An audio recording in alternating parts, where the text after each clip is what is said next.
Hi everyone, আসসালামু আলাইকুম। আজকে সুন্দর একটি ড্রয়িং খাতা নিয়ে এসেছি, নর্মাল একটি খাতা।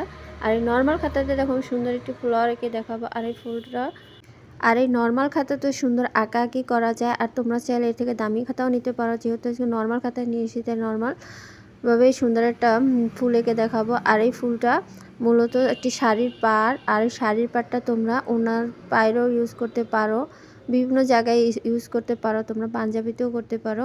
আর বেশিরভাগটা পাঞ্জাবিতে আর শাড়ির পাড়ে বেশি ভালো হয়। আর আমার এই ড্রয়িংগুলো তোমাদের কেমন লেগেছে অবশ্যই কমেন্ট করবে বন্ধুরা। আর আমার ভিডিওটি ভালো আর এরকম পায়ের ডিজাইন তোমরা কে কে দেখতে চাও অবশ্যই কমেন্ট করো বন্ধুরা। আর আঁকাআঁকি তোমরা সকলেই পছন্দ করি। আর আমার মতো কে কে আঁকতে ভালোবাসো তোমরা। আর আমার ভিডিওটির পাশে থাকবে বন্ধুরা, সবার সাপোর্ট আশা করি। আর ধন্যবাদ সবাইকে আমার এবার ভিডিওগুলো দেখার জন্য। আর আমার ভিডিওতে লাইক কমেন্ট শেয়ার করবে অবশ্যই।